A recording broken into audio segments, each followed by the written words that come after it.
بسم اللہ الرحمن الرحیم نحمدہ و نصلی علی رسولہ الکریم اما بعد۔ برباد گلستہ کرنے کو بس ایک ہی الو کافی تھا۔ برباد گلستہ کرنے کو بس ایک ہی الو کافی تھا۔ ہر شاخ پہ الو بیٹھا ہے، انجام گلستہ کیا ہوگا؟ مطلب بتاؤ اس بات کا کیا مطلب ہے؟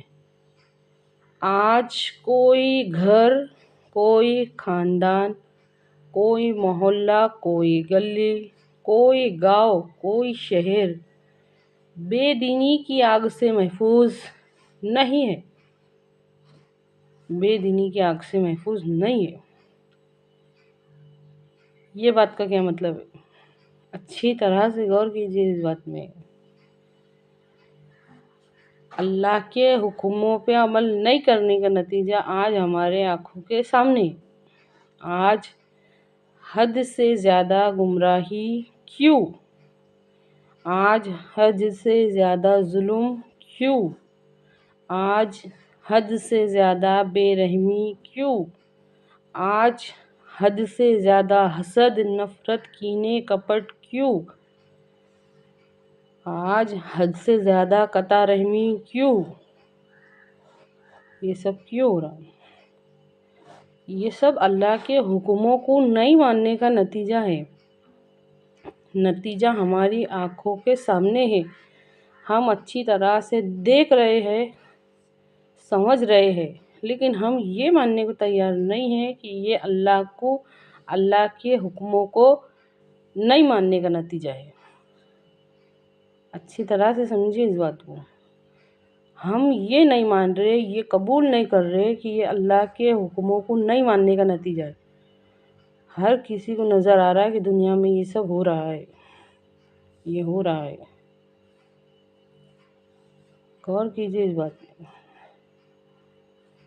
ہم سب اپنے فریضے سے، اپنی ذمہ داری سے منہ موڑ کے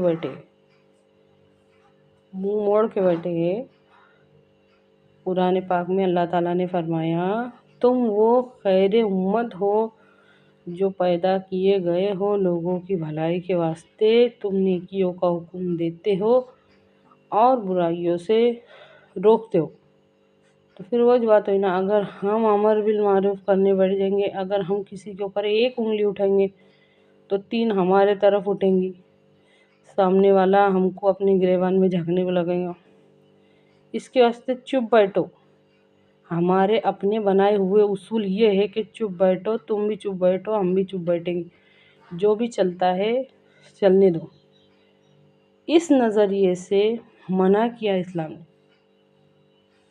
ہمارے نبی صلی اللہ علیہ وسلم اور صحابہ رضی اللہ عنہ نے اگر یہ والا اصول اپنائے ہوتے کہ چپ بیٹھو تو دین بنتا بھی نہیں، دین پھیلتا بھی نہیں اور ہمارے تک آتا بھی نہیں۔ اچھی طرح سے غور کیجیے اس بات۔ امر بالمعروف، نیکیوں کا حکم دو اور نہی عن المنکر، برائیوں سے روکو۔ یہ ہے دعوت کا پہلی شرط۔ اچھی طرح سے غور کیجیے۔ ہر کوئی اس میں لگے لائے، اسی طرح ایمان کی بھی بات ہے۔ تمام تر ریالٹی ہماری آنکھوں کے سامنے موجود ہے۔ ایمان کی حقیقت کی ساری کے ساری ریالٹی ہماری آنکھوں کے سامنے موجود ہے۔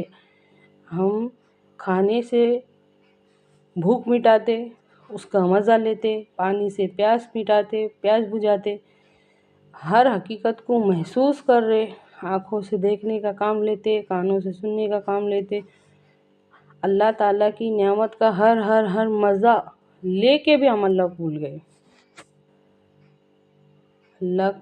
بھول گئے۔ ہمارے ایمان ہمارے اندر کی فکر کو جگانے میں ناکام ہو رہے۔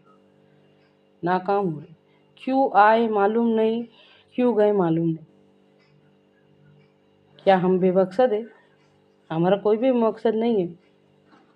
اللہ رب العزت کی وہ مخلوق جس کے اندر اللہ تعالیٰ نے طرح طرح کی صلاحیتیں رکھی ہے، اس کو دیکھنے والا بنایا، اس کو سننے والا بنایا، اس کو بولنے والا بنایا، اس کے ہاتھ پاؤں میں ہلنے چلنے کی طاقت دی۔ دنیا کے واسطے وہ بڑے بڑے انجام کارنام دیتا ہے، دنیا میں بڑے بڑے کام کر کے بتاتا، لیکن اللہ اور آخرت کے واسطے اس کے پاس کچھ نہیں ہے۔ آنکھیں ہو کے اندھا، کان ہو کے بہرا، سب کچھ کرنے والا ہو کے بھی کچھ نہیں کرنے والا ہے۔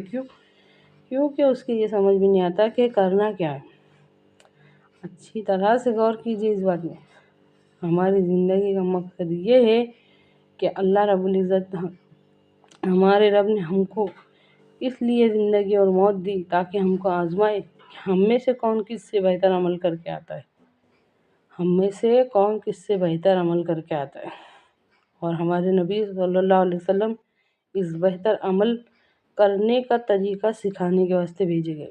اچھی طرح سے غور کیجیے اس بات میں۔ اپنے آپ کو اپاہج اور مفلوج سمجھنا بند کیجیے، کیونکہ یہ کچھ کرنے کا وقت ہے۔ اے اللہ، کہنے اور سننے سے زیادہ عمل کی توفیق عطا کریں۔